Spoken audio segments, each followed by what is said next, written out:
Welcome to the Logistics Leader Training. This training module is an overview of the personal promise planning section of the chapter meetup that you're responsible for.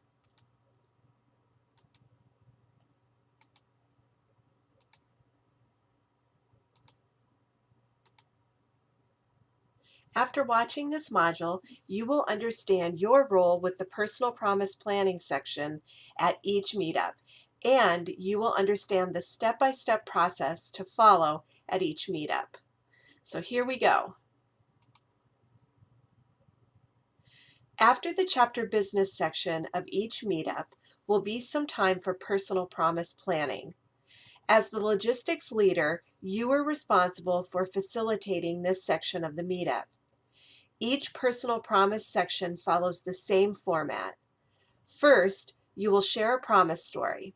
This can be either a video story that will be embedded in the master PowerPoint that the national office sends to the chapter leader for each meetup, or you can have a chapter member or chapter leader share their promise story.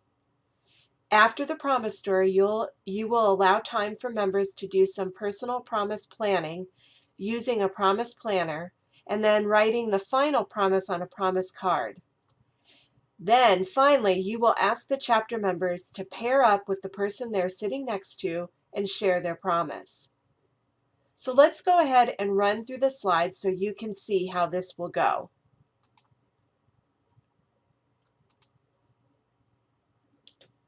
This will be the first slide for your section.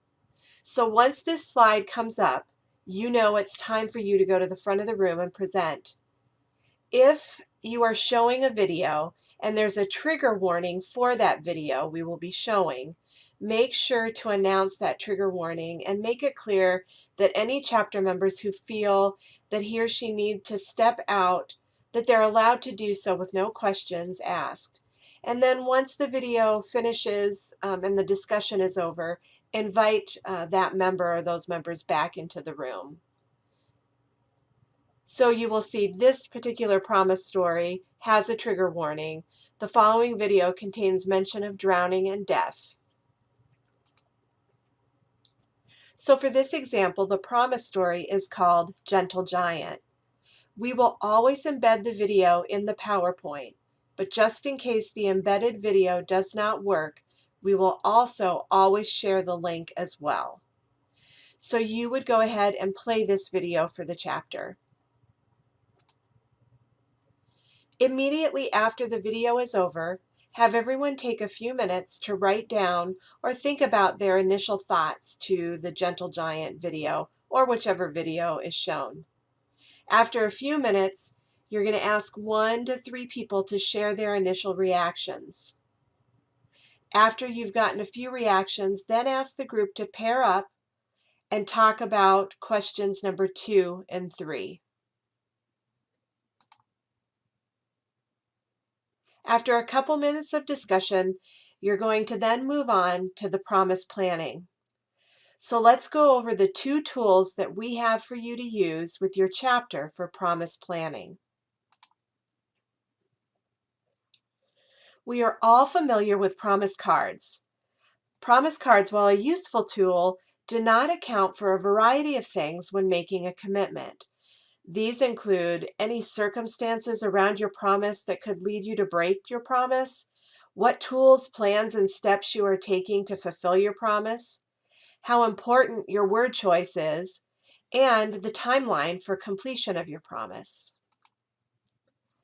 So that's why we have developed another tool for you to use called the Promise Planner. It will help you get better at keeping your promises.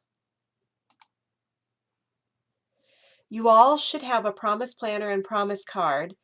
We're going to walk through the process together. It's a 4-step process.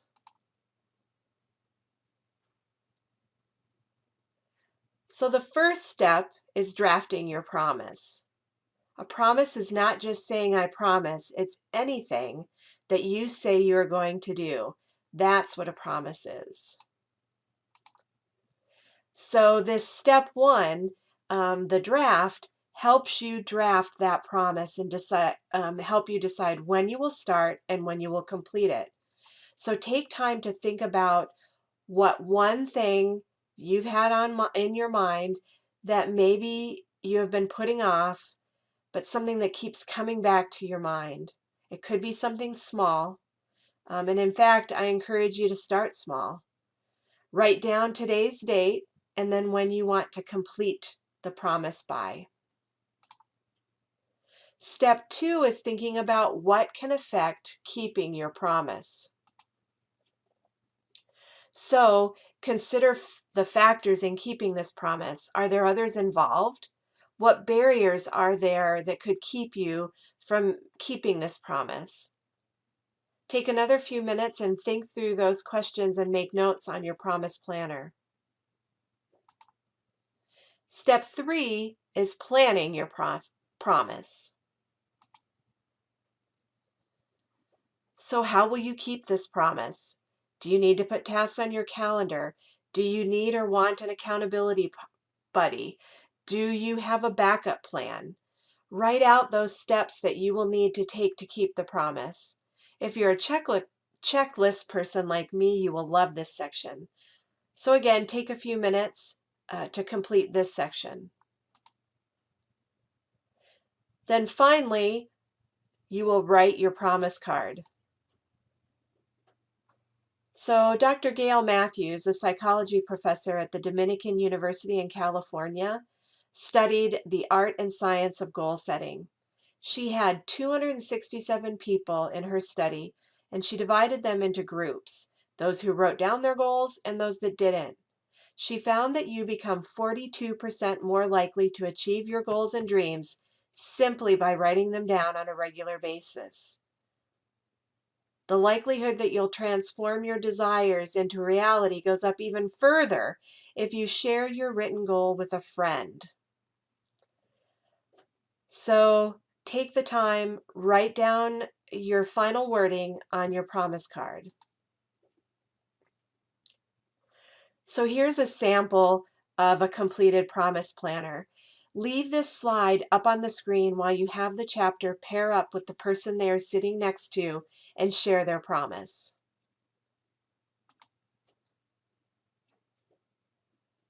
You will notice that there's a carbon copy on the promise planner. If and only if a member wishes to share their promise and wants accountability help, they can turn that carbon copy into an accountability partner. So promise planning and writing a promise card is an important step in keeping your promises. You have an important role in the chapter in facilitating this process. If you ever have any questions, let your teacher advisor or your chapter leader know, and they will contact the national office or put you in contact with the national office. To end this module, let's take a few minutes for some inspiration from one of my favorite online presences, the Kid President. So here are 20 things he thinks we should say more often. 20 things we should say more often. Number 20, thank you. And not just on Thanksgiving, every day. Number 19, excuse me. Number 18, here's a surprise corn dog that I bought you because you're my friend. There'll be more corn dogs, the more happy people. This is a good idea. Corn dog for you, corn dog for you, corn dog for you. Number 17, I'm sorry. Number 16, I forgive you. Number 15, you can do it! But don't say it if it's something they can't do. Number 14, another thing that we should say more often, I have barbecue sauce in my shirt too. Before you say something about the barbecue sauce on somebody else's shirt, take a look at the barbecue sauce on your own shirt. Number 13, please. Number 12, everything is going to be okay. Number 11, oh, you got me a corn dog too? You shouldn't have, buddy. Number 10, I don't know. I know a lot of people who need to say that. My sister. Number 9, you're so awesome I named my dog after you. Wait. That could hurt someone's feelings. I mean boat. I named my boat after you. Wait, who even have the both? You're so awesome, I legally changed my name to yours. Wait, that's super creepy. Just tell people they're awesome and mean it. Number 8. Hello, person that I never met before. Here's a high five. Number 7. My sports team is not always the best sports team. It takes a big man to say that. Number 6. Nothing. Sometimes that's the best thing you can say. Number 5.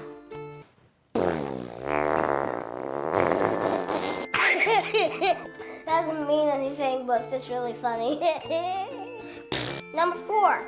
I disagree with you, but I still like you as a person who is a human being, and I'll treat you like that because if I didn't, it would make everything bad, and that's what lots of people do, and it's lame. Whew, I need a water break, y'all. It's okay to disagree, but it's not okay to be mean. Number 3. Sometimes you just gotta scream. Number 2. Life is tough, but so are you. Sometimes we all need to be reminded to keep going. Number 1. Something nice. Anything. If you can't think of anything nice to say, you're not thinking hard enough. So what about you? What do you think people should say more often? Leave a comment below and let's hear it.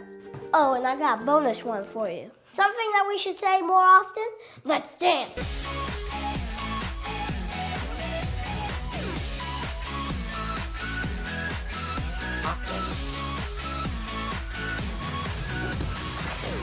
If you have any feedback on this training, please email So bad. training@becauseisaidiwould.com. Thank you.